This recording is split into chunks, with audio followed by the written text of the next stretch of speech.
Да, емисијата ја продолжуваме со господинот Ѓорги Филипов, поранешен амбасадор, сегашен копредседавач на Македонското-грчката мешовита комисија.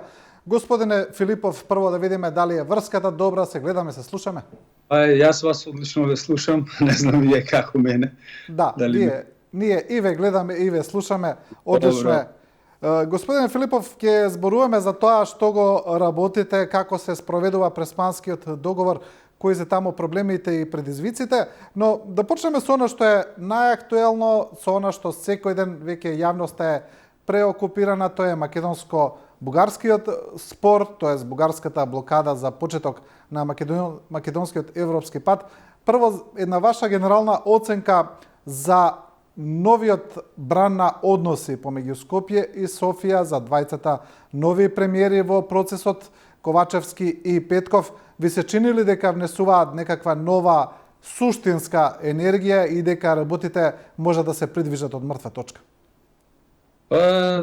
Мислам дека е точно ова ваша последна реченица што ја кажавте, дека се донесе една нова енергија, еден нов моментум настана во односите, имајќи предвид какви беа предходно, овие односи се квалитативно многу подобри од колку што беа последниве 2 години, особено после подпишувањето на Преспанскиот договор. Односите со Бугарија се влошија, што беше една тотално неочекувана реакција на страна од нашиот источен сосед, имајќи предвид дека претходните 25 години Бугарија постојано повторуваше дека таа е прва што не признала и дека нема некакви пречки, особено никогаш не ни крена никаков глас, секогаш беше Грција таа што беше виновникот во наводници, да речеме, зашто стоиме во место во однос на преговорите, и тоа беше едно изненадување, дека после тој Преспански договор наедно се променија позициите на Бугарија и настана еден нов предизвик пред политиките, пред политичкото раководство на Северна Македонија, тогаш веќе и Бугарија и општо Северна Македонија и Европската Унија, кое што не успеа да најде ниту едното, ниту другото раководство, бидејќи и на едната страна и на другата страна постоја сили кои што ги кочеа, ги сопира успешните насоки, да нанечам, кон решавање на некакви прашања, односно спроведување на договорот за соработка што беше потпишан со Бугарија. И тоа траеше така 2 години. Промената во Бугарија, изборниот процес одзеде доста време, половина година, скоро и година, ако не, да се отпочне со нов пристап. Некако дојде до формирање на нова влада во Бугарија. Таа нова влада е исто така малку раководи, односно управува со земјата по специфични услови, бидејќи е коалиција од 4 партии, кои што има и партии со сосема спротивставени ставови на тоа како треба да се решава проблемот со нас. Кај нас исто така дојде до промена. И едната и другата страна има донесено предходно во парламентите декларации, односно јавно ги декларираа нивните црвени линии, што изгледа вака симпатично и силно и од едната и од другата држава, дека не сме да се попушти, од друга страна му отежнува на процесот на преговарање, бидејќи и овие почетници, ученици, студенти по вештина на менеджмент и вештини на преговарање знаат дека постојат црвени линии, меѓутоа секој си ги чува за себе и во текот на преговорите разговара и самиот оценува кога ќе бидат тие стигнати или не стигнати. Не мора јавно да се обелоденат, меѓутоа откако Бугарија ги одбеледи јавно, кај нас исто така. И ние ги објавивме тие наши црвени линии и сега се знаат црвените линии до кои што може да се оди во преговорите. Тоа колку го олеснува, толку и го отежнува процесот на работа. Меѓутоа, тоа е тоа. Нова настана ситуација треба да се решава на поинаков начин.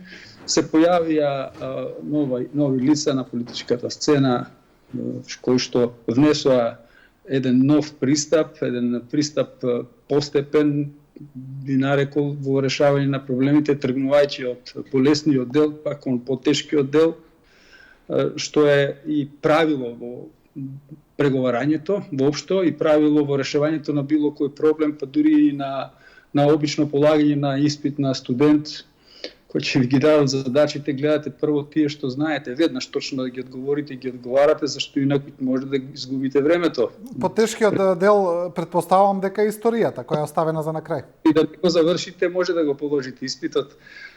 Оттаму еден заклучок, пака извините за овој вовет, ама морав да го дадам, бидејќи новите лица зошто представуваат освежување и еден нов почеток, јас го поддржувам и доста колеги, дипломати го поддржуваат тој нов пристап, да се почне со позитивно, да полека да се собираат сили за најтешките одговори што треба да се дадат и онака ние преговорите ниту сме ги почнале, ниту утре ќе ги завршиме. Единствено мене што не ми се допаѓа зашто толку мора да се одговлечува со почнувањето на преговорите, зашто преговорите можат да таму има 34 поглавја, некои поглавја воопшто не ги допираат, специјално односите Бугарија-Македонија, може да се отпочне и на нив да се работи, да не се губи во време, ама тоа е инженерски пристап наш, кога решаваме технолошки постапки, па нешто што може да трае, ако одиме секвенцијално едно по едно, да трае 10 сата, меѓутоа ако правиме мултипроцесинг, односно мултитаскинг, и некои работи не се зависни од тоа во кое време ќе се извршуваат, да се завршат побрзо, што добива во вкупното време. Тоа се зголемува продуктивноста во производните процеси. Не знам, политичарите за нив изгледа не е толку битно, особено политичарите кои што мислат дека диктираат, што се во подобра позиција, и за нив не важат овие општи правила на зголемување продуктивноста, изгледа и на Балканот не важат. Тие правила за нас, ние сме изгубиле чувство за времето, па него ни цениме многу времето, затоа и таму сме на тоа место во развојот и економски и политички. Сметам дека тоа е добар почеток, добро се почна, треба и натаму да се продолжи. Гледаме дека веднаш се наидува на сопирачки, исто е карактеристика балканска и на нашата страна и во страната на Бугарија. Сите мислат дека ќе бидат изгубени, ќе изгубат нешто. Со секоја остапка што се прави опозициите, и не само опозициите, политички, ами опозициите воопшто, кои што мислат дека остатокот, останувањето во некоја временска точка, кога си силен, дека тоа ќе важи за секогаш и дека тоа носи напредок на било од која страните. Такви грешки прави и Бугарија, такви грешки правиме и ние, прави цел Западен Балкан. За жал ги прави и Европска Унија, иако е многу постара во политиките, некојаш тоа и користи, некојаш штети. За неа пак таа мисли дека живее во некоја угодна позиција, што не е точно. Гледаме како брзо се менува светот, ентропијата расте во политичките односи воопшто во светот и дури ни една Франција, ни една Германија не планира некои позиции што сега се настанати политички, затоа што да изведеме сите од тоа еден заклучок, иако по теоријата, значи кога се преговара, не треба се мисли на време, туку на тоа како ќе се решат проблемите, сепак ние треба да размислуваме и за тоа дека разговарале, времето си тече, кај нас гледаме од течењето на времето само негативни резултати се иселуваат, не само кај нас, и кај соседот Бугарија, значи тој не може да се улулкува во тоа дека е во Европска Унија, меѓутоа на народот не му е многу подобро ниту таму, ниту кај нас. Младите си одат од нашите држави, а што се добива со тоа што се кочи воопшто европеизацијата на Балканот и внесувањето на евроатлантските стандарди и во овој дел на Европа, конечно и физички, и политички, и социјално, се должи само на губење на сите што сме во овој балкански простор, ама би рекол и во самиот европски простор се Да, губи. господине Филипов, вака во однос на ова што го кажавте како еден вовед, како објаснување, го спомнувате времето дека е важно што побрзо да се почнат преговорите. И претходно дека беше премиерот Заев, тој кажа дека се договорени на некој начин со Петков еден временски рок од 6 месеци за решавање на спорот. Пред да влеземе во деталите, во оние горливи прашања кои се зова, јас сакам да ја прашам еден друг аспект. Се чини дека ова раздвижување дојде така на некој начин како договорено, но не треба да бидеме наивни и да веруваме дека тоа не дошло и под силен притисок од надвор, и ми се чини дека според она што го гледавме, според пораките кои доаѓаа, дека тој притисок е пред се од Соединетите Американски држави како еден силен, моќен центар, за разлика од Европската Унија, која, иако би требало да има заедничка надворешна политика, очигледно дека секогаш и ја нема. Дали мислите дека позади ова раздвижување, поради овие 6 месеци рок за решавање на проблемот, стои силен притисок од Вашингтон пред се врз Софија? Јас би рекол да, меѓутоа би го избегнал зборот притисок. Тоа е убаво новинарски да се каже, инаку во политиката не делува баш фино да се употреби тој збор. Никоја земја, ничија влада, ничи председател не сака да рече дека нешто направил под притисок. Ами внесена е нова содржина, внесени се нови сили кои што го олеснува процесот на тамошниот развој на преговорите. Тука е новиот ангажман на Вашингтон, кој што со претходната гарнитура во Вашингтон беше на некој начин резервиран, односно да речеме не заинтересиран многу за тоа как се одвиваат работите на Западен Балкан воопшто, не само меѓу Македонија и Бугарија. Да не забораваме тука дека има уште посложени ситуации во Босна и Херцеговина и меѓу Приштина и Белград, и дека нашава ситуација со Бугарија е доста неразбирлива за многу политичари од Европа, не па од Америка. Меѓутоа, Америка реши да се вклучи и испрати свој специјален представник. Дури и Велика Британија, која што сега веќе не е членка на Европската Унија, сепак смета дека Западен Балкан треба да биде во рамките и политички, и економски во Европска Унија, не само географски како што е, и представува една црна дупка и една мала рана, односно раничка која што може и да ескалира и да се претвори во голема рана, па дури и во рак рана на цела Европа. Кој не го разбра тоа и не го свати, и последниве 30 години Балканот неколку пати докажа дека може да представува, жал ми е да го потребам израз буре барут, меѓутоа, ете, некому му е изгледа, не му е проблем да се игра и со барути, меѓутоа сметам дека сепак нема да дојде до тоа, а се ангажира и Велика Британија, значи се ангажира Соединетите Американски држави, бидејќи видоа, односно дека Европска Унија е голем економски фактор во светот, како Европска Унија, меѓутоа политички фактор не представува голем, дури и сега во ова ситуација со Украина, советскиот како што велат амбасадоре, политички економски джин, а политичко џуџе. Џуџе, а? Така е изреката, да.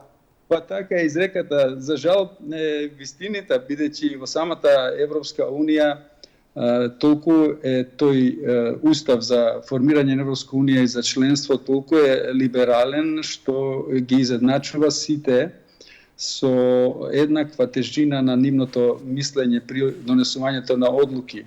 Без разлика на тоа со колкава тежина тие финансиски и политички учествуваат во Европска Унија, дури некој цел престој досега во Европска Унија користат исклучиво средства од Европската Унија, никогаш не вложиле ништо во таа Унија, а имаат еднакво право да го забранат развојот на самата Европска Унија. И оттаму таа реакција на Франција, до некаде оправдана, дека потребни се преструктурирања на самиот состав на Европска Унија и на тоа како ќе се донесуваат одлуки, бидејќи доснењето со донесување одлуки некогаш значи многу губиток во време, губиток во пари, губиток за жал и во човечки ресурси и во луѓе. И само од таа причина на некој начин се сложувам со тој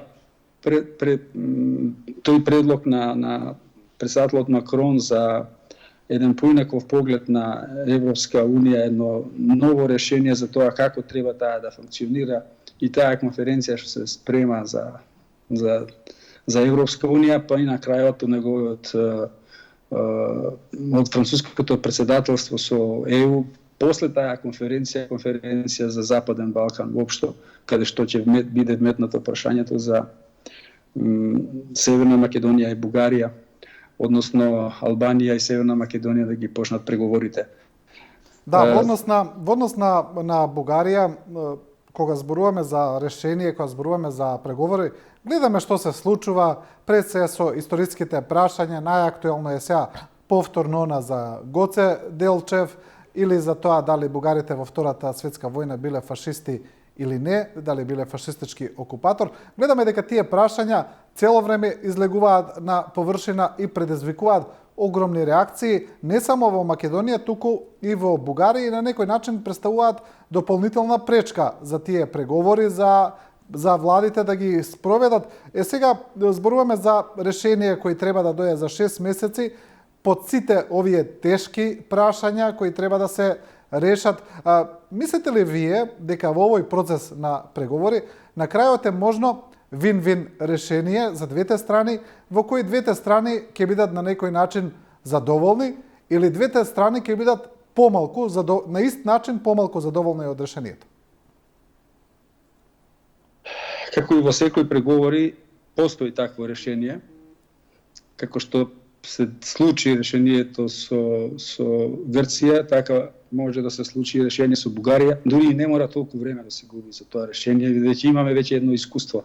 Не само ние, едно колективно искуство на Западен Балкан, односно колективно балканско искуство, дека прашањето дури и со Грција можеше многу порано да биде решено, па така може да биде решено и со Бугарија. И тоа е на една вин-вин, на еден, значи двете страни да се чувствуваат победници, односно двете страни да се чувствуваат губитници, инаку нема решение, што се вика. И двете страни ќе мора од некои своји ставови да остапат, зашто очигледно сме се создале митови и ние, и бугарите, сме се создале одредени митови и наместо точни истории за тоа што треба да кажат научниците, историчари, ние живееме во митовите. Ако сме нормални, разбрани луѓе, што, пак ќе речем, жал ми да го речем, не можеме да го кажеме за жал до сега како се однесуваме, не сме така на Западен Балкан воопшто. Ние одамна ќе ги решевме тие проблеми. Меѓутоа, еве, не ги решаваме и живееме во митови. Треба се остапи од некои ставови и да се прифатат некои вистини. Од поимот заедничка историја, нормално ние во Социјалистичка федеративна република Југославија имавме заедничка историја со сите останати народи. Имавме заедничка власт, владетел, председател, војска, федерални позиции. Имавме многу работи заеднички. Меѓутоа, сепак ние бевме македонци, други беа хрвати, трети беа срби, албанци, не имаше разни таму. Така што и во времето кога сме имале заедничка историја народите што живеат во сегашна Бугарија и народите што живеат во сегашна Северна Македонија имале некогаш некаква заедничка историја.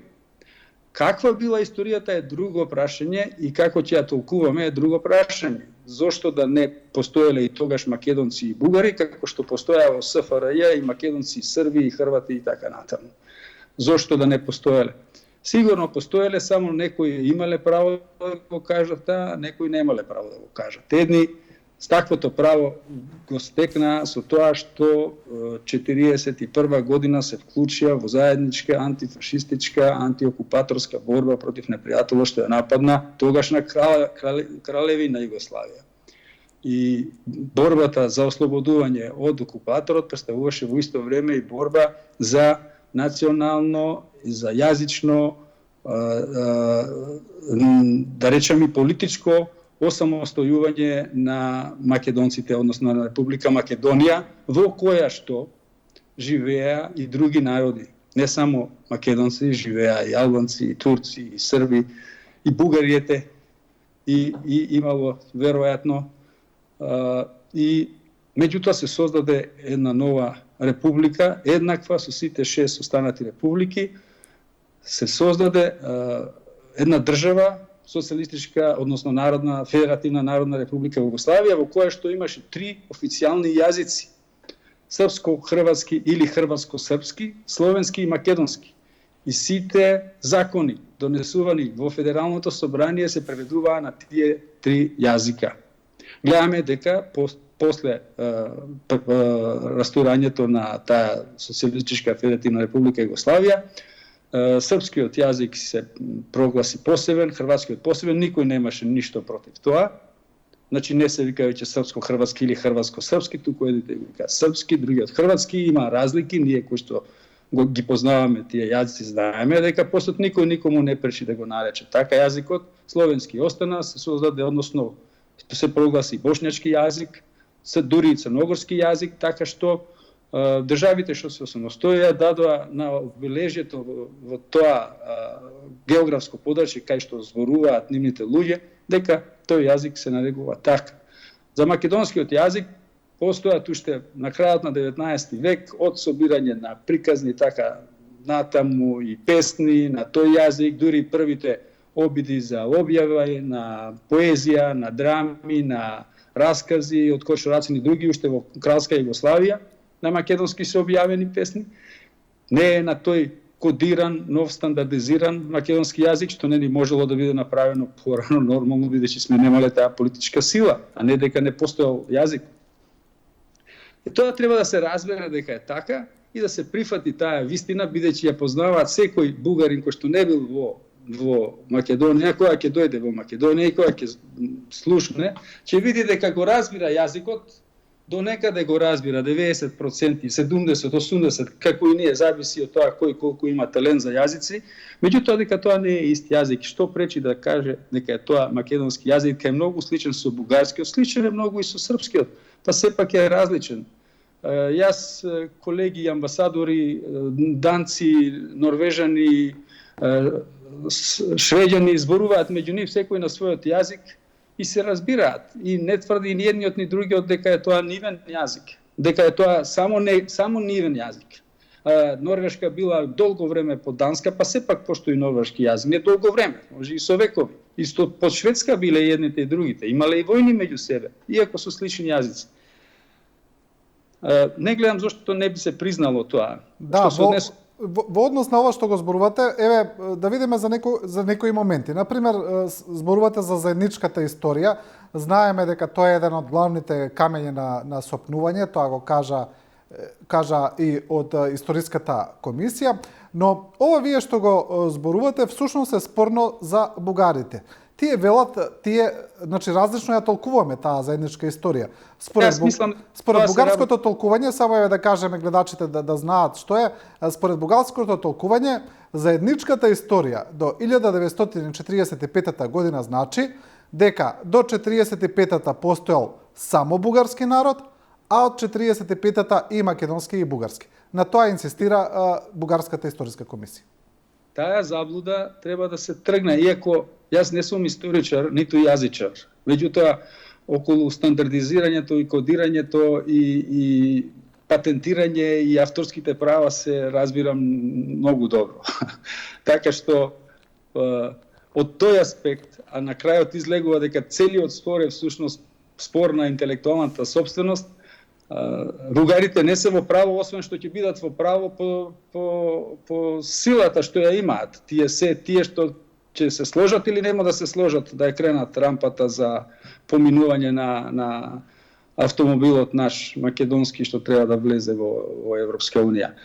Инаку не постои друга сила, зашто сите други аргументи се обратно, дека постојат двата народа и двата јазика. еве имаме и попис сега, ќе видиме колку не се уште објавени резултати, колку од луѓето што живеат во Македонија се изјасниле за бугари. Нашиот устав е таков што гарантира уставно право на секоја етничка група да биде спомната во уставот, дури немаме ни одредено колку најмногу треба да има представници на таа етничка група. Меѓутоа и да нека се и 10.000 велам на крајот на краиштата, ако е тоа тој толку голем камен, кога ќе дојде време за промена на уставот и онака кога ќе стануваме членка на Европска унија, може да се стават и тие во нашиот устав како етничка група. Тука би дошле уште и црногорци и хрвати кои што не се спомнати сега. Бугарија за да биде вин-вин, односно лус-лус и едните и другите, би требало да им дозволи на здруженијата на граѓани, бидејќи ете во нивниот устав не постојат етнички групи, такви устави постојат и во други држави, постојат во Италија да речеме или некаде кај што на пример народот што зборува германски или населението од северна Италија во така наречен Јужен Тирол, тоа се италијанци, бидејќи по устав се сите италијанци, кои што зборуваат германски, имаат своите телевизии, радии, школа, се, меѓутоа тие се италијанци што зборуваат германски јазик. И толку, мислам, таков им е уставот. Многу други држави исто заради мир во куќа се сложиле да направат такви устави, што не значи дека не постојат етничките групи. Зошто здруженијата кои што негуваат културни, историски, не знам, своји традиции, да не го, дури у Грција ги дозволува тие здружувања. Во Грција етничките наследството национално и културно си го негуваат, и тие што се вратиле од Турција при размените со Турција, тие исто имало такви размени меѓу Грција и Бугарија. Сум видел многу културни домови каде што тие се ги негуваат традициите. Не се спомнуваат во нивниот устав, меѓутоа имаат право на здружување, негување на традициите на нивната етничка група. Тоа би било, ако е тој главен камен на сопнување, така да биде решен. Значи, да биде вин-вин, односно лус-лус. Не гледам, ако се тврди дека оние македонци што земале бугарски пасоши и напишале таму дека се чувствуваат бугари за да го добијат тој пасош, на пописот во Македонија не се изјаснуваат најголемиот дел од нив како бугари. Тоа значи не може така да се толкува. Оти такви има, знаеме, и јас барем познавам и албанци етнички кај нас што се изјасниле така. Сум чул и за молдовци, и за украинци, и за турци кои што така се изјасниле. И само за Срби има многу, од источна Србија. Така што тој дел е повеќе од економски причини направен отколку од вистински етнички причини. Меѓутоа, треба се прифати реалноста. Таа е реалноста. Имаат право на двојно државјанство кај нас и кај нив исто така. Од тие причини голем дел од некои европски држави го забранија тоа двојно државјанство, иако порано постоеше, такви се и Германија и Австрија, каде што веќе не може да се има двојно државјанство. Меѓутоа има национални групи, уставите на Австрија и на Германија признаваат национални малцинства. За разлика само што, например, иако Турци има можеби 3 до 5 милиони во Германија, тие не се национално малцинство, затоа што се дојдени, не се автохтони. А данци можеби има 300.000 само во Германија, меѓутоа се национално малцинство. Има правила по кои луѓе ќе се сметаат за национално малцинство и ќе ги уживаат правата, и кои нема да се сметаат за национално малцинство. Има господине дојдени во Германија, не им е забрането да си негуваат, да ги негуваат верските традиции, културните традиции, да формираат културни друштва и така натаму. Има, господине Филипов, барања и за Македонија и во минатото да се забранат тие двојни државјанства, бидејќи ние имаме сега државјани и на Бугарија, еве и на други држави, не само на Бугарија, кои се и пратеници, и министри, и сега, и во минатото, и членови на владата, може би и премиери, има некои обвинувања кои некогаш се докажани, некогаш не, секогаш се актуелни, но дефинитивно дека имаме такви луѓе. Сега за некого тоа е спорно, за некого не е спорно. Што мислите вие за тоа барање и во Македонија да се забрани двојното државјанство? Па мислам, што знам, не би било тоа најдобро решение, бидејќи ние имаме па многу македонци што се во Австралија, Америка, Канада, Германија, Европа, секаде ако им го забраниме двојното државјанство, тоа е на некој начин че тие ќе се одлучат моментално од економски причини, па би рекол и од политички причини да останат само во земите кај што се отидени. Така што ќе изгуби Македонија, со тоа нема да добие ништо. Друго е во земите кај што се доселуваат, тие имаат повеќе од тоа корист во уставот ставајќи одредба дека само едно државјанство може да се поседува, иако некои социјалдемократски групи во Германија најавија дека сега со новата власт можеби и зелените ќе издействуваат промена на тоа правило да може да се има и двојни државјанства. Сепак сметам дека кај нас треба да остане тоа. Сега, ова адхок го кажувам, не сум го анализирал премногу.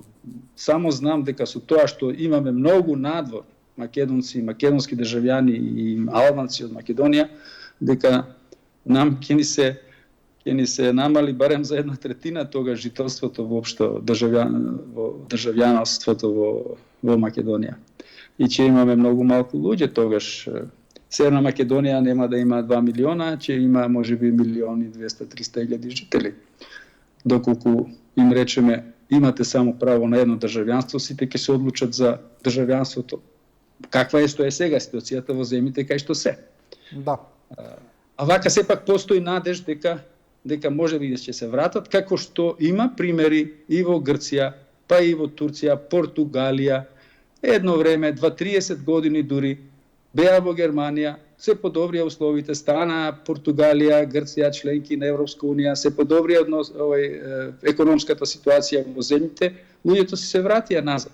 Бидејќи на крајот на краиштата секому му е најдобро таму од кај што од кај што е роден, кај што му се предсите, секој ќе се чувствува убаво доколку владеат исти услови од местото каде што треба да се врати, од кај што е на работа, кај што е на некаква економска емиграција, да наречем.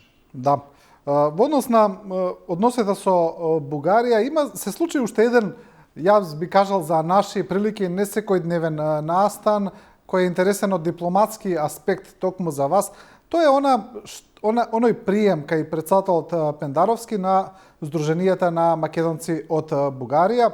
Претходно во Бугарија се случи истаков прием на Сдружение и на партии на бугари од Македонија, нив ги прими бугарскиот председател Радев.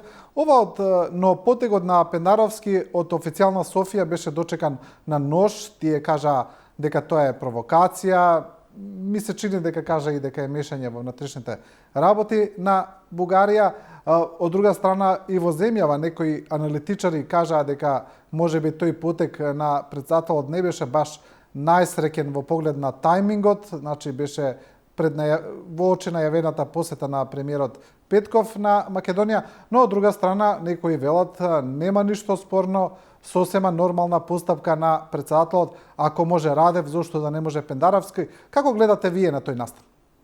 Па сепак приемот се случи после посетата на премиерот Кирил Да, Петков. после се случи, да, беше најавен претходно. Од она имајќи го предвид во какво време живееме со овој ковид и мерките на предострожност и сите работи, а може би од политички лукративни причини, не би навлегувал зошто, меѓутоа добар потек беше што беше померен тој прием, без разлика, нека бил или од чисто здравствени причини, или па дури од политички причини, и војните од друг случај оправдан, меѓутоа сосема беше оправдана постапката на председател Пендаровски, примајќи ги издруженијата на да ги наречем македонци или како се нарекуваат. Јас мислев дека постои само едно здружение или да не излезе дека се многу повеќе, некои 5-6 здруженија, зошто председателот на Северна Македонија е автохтон, односно тој работи во интерес на Северна Македонија и во интерес на развојот на односите со соседите. Било кој да побара прием не значи дека треба да биде откажан. Со приемот треба се ислуша секој што сака, а после ако има нешто за откажување и демантирање, тоа би се кажало. Во случајов, не знам, соопштението само беше кажано дека ги примил и ги ислушал. Тоа нема ништо страшно во тоа што го направил председателот Пендаровски, и мене ми е чудно што досега не побарале таков прием здруженијата, не само од Бугарија, од соседните земји. Ние имаме здруженија на македонци во Австрија колку сакате, имаме во Германија исто здруженија на македонци, па ги прима председателите, дури ги посетуваат нивните домови, културни центри, цркви што постојат кога одат во посета таму. Зошто да не дојдат кога веќе здруженијата на македонците, на бугарите од Македонија беа примени кај председателот Радев, зошто на здруженија на македонци од Бугарија да не примат да бидат примени кај председателот Пендаровски. Тоа не е мешање во внатрешни работи, тоа е едноставно, би рекол, чекор плюс во развојот на добрососедските односи меѓу двете земји. И така треба да се гледа. Да, добро, вие спомнавте дека на некој начин спорот помеѓу Македонија и Бугарија е спор околу брендовите, може и така да се гледа. Ми се чини дека уште повеќе таков беше македонско-грчкиот спор, борба за брендот Македонија. Знаеме како заврши тоа со Преспанскиот договор. Вие сте сега и копредседавач на македонско-грчката мешовита комисија.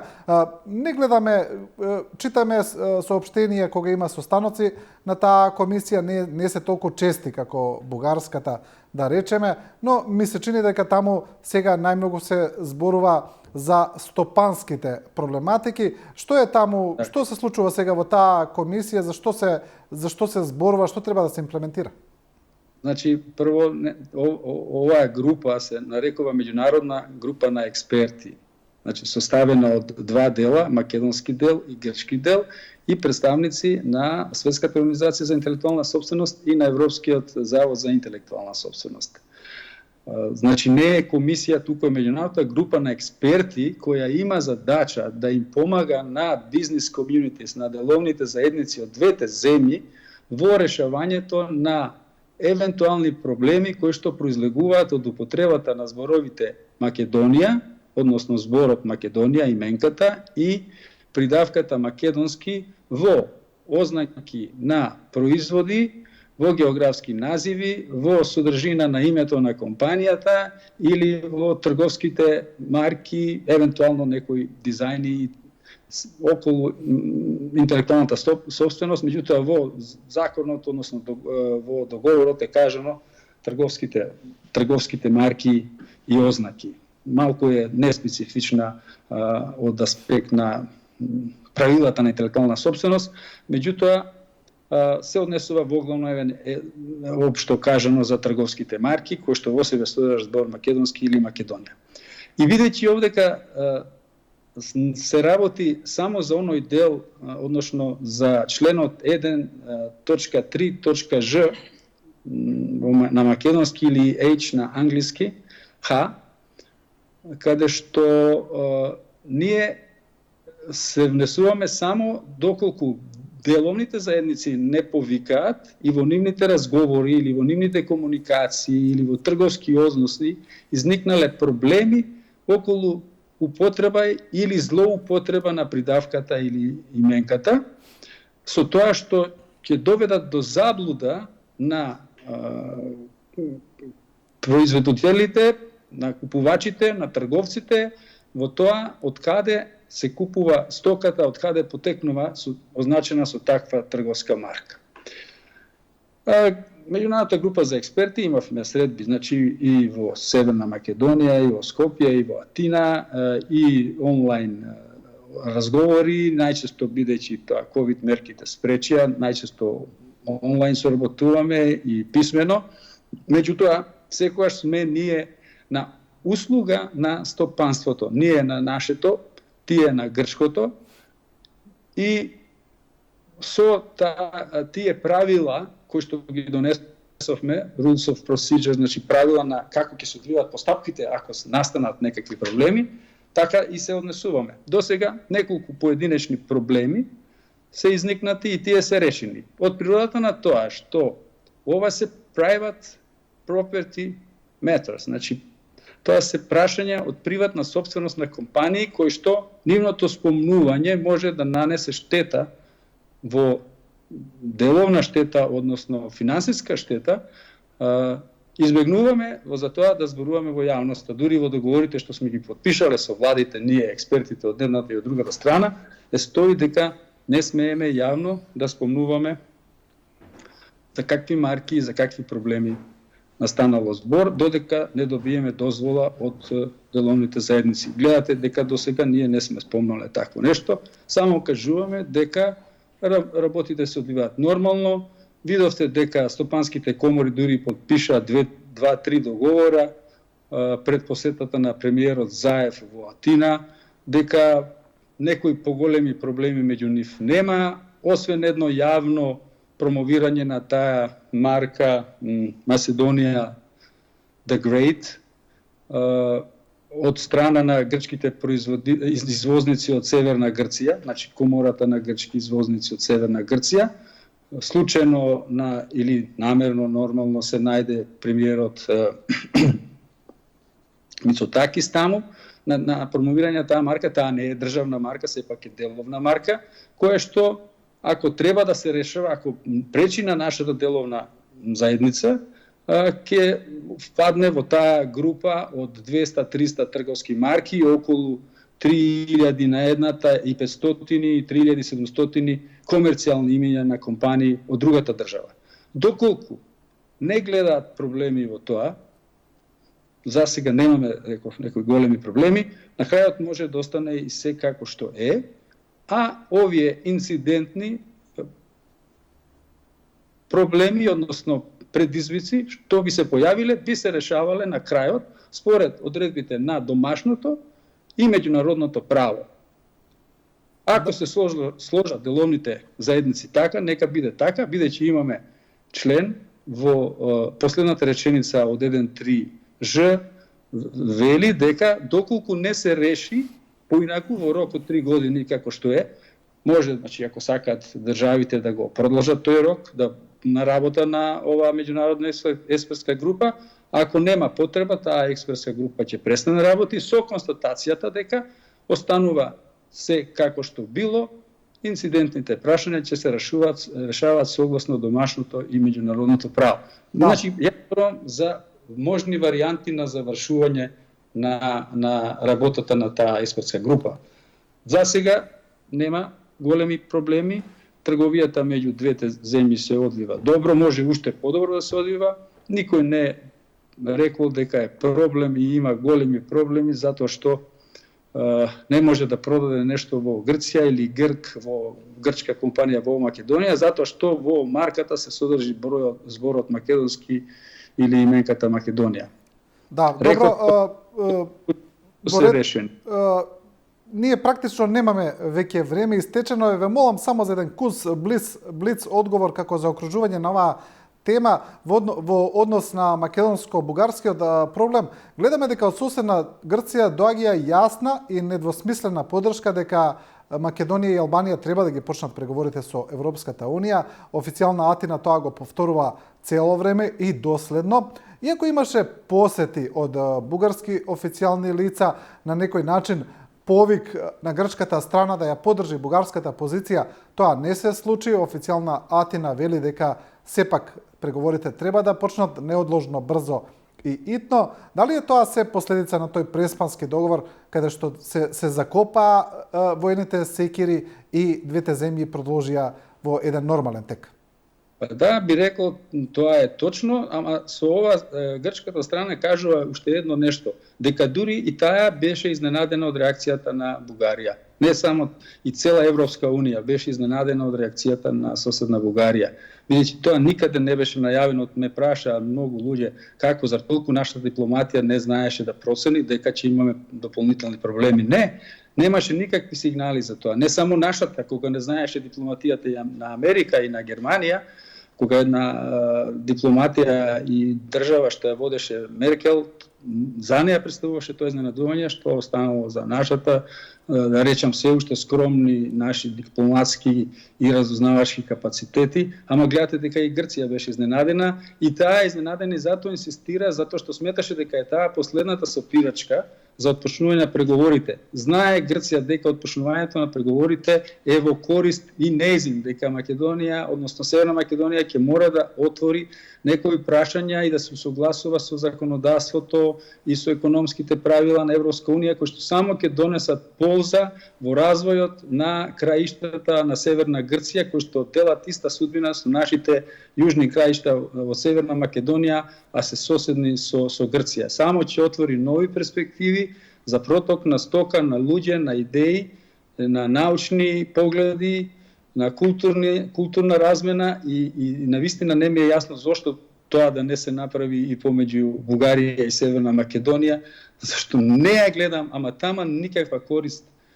Дури и за овие, еве нека се 100.000, како што вели председателот на Бугарија Радев, дека имаат потпишано дека се бугари, што корист?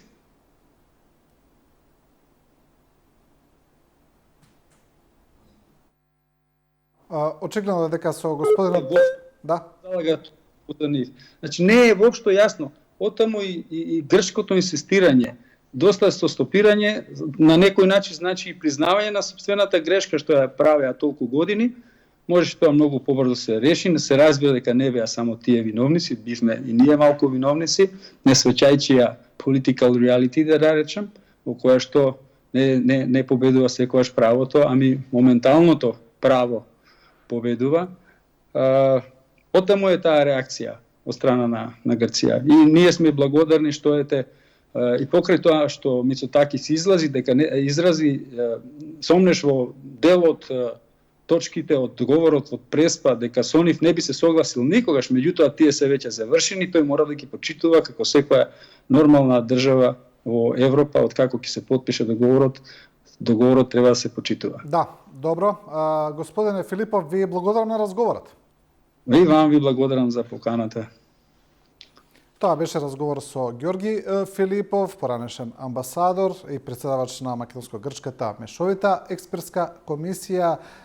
Дебатата ја продолжуваме со Сашо Олумчев, епидемиолог, се за омикрон сојот и пандемијата. Почнуваме веднаш после рекламите.